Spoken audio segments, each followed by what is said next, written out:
திமுகனாலே தோல்வி தோல்விதான். வெற்றியை பற்றி திமுக பேசலாமா? திமுக 1949 வருஷத்துல செப்டம்பர் 17 தொடங்கப்பட்ட கட்சி.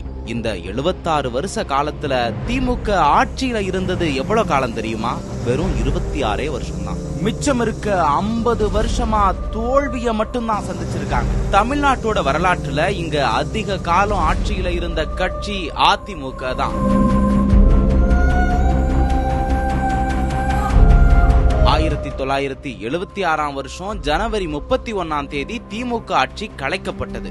தமிழ்நாடு வரலாற்றிலேயே, ஏன் இந்திய வரலாற்றிலேயே ஊழலுக்காக கலைக்கப்பட்ட ஒரு ஆட்சி திமுக ஆட்சி தான்.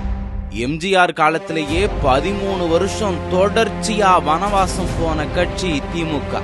1991, 2011 தேர்தல்கள்ல எதிர்கட்சியா கூட வர முடியாம போன கட்சி திமுக. அம்மா ஜெயலலிதா காலத்துல 2011 சட்டமன்ற தேர்தல்ல தோல்வி, 2014 மக்களவை தேர்தல்ல தோல்வி, 2016 சட்டமன்ற தேர்தல்ல திரும்பவும் தோல்வி. அதிமுக கூட்டணி இல்லாம தனியா நின்னு கூட தேர்தல்ல வெற்றி கண்டிருக்கு. ஆனா தனியா நின்னு தேர்தலை சந்திக்கிற தைரியம் திமுகவுக்கு கிடையாது. அப்படி தனிச்சு நின்னு இருந்தா இன்னும் பல தோல்விகளை திமுக சந்திச்சிருக்கும். திமுகனாலே தோல்வி, தோல்வின்னா திமுக. 50 வருஷமா திமுக தோல்விய மட்டும்தான் சந்திச்சிருக்காங்க. அதுவும் மைனாரிட்டியா தான் காலத்தை ஓட்டிருக்காங்க. இந்த தேர்தலையும் படு மோசமா தோற்கத்தான் போறாங்க. ஏன்னா தோல்விங்கிறது திமுகவோட டிஎன்ஏலயே இருக்கு.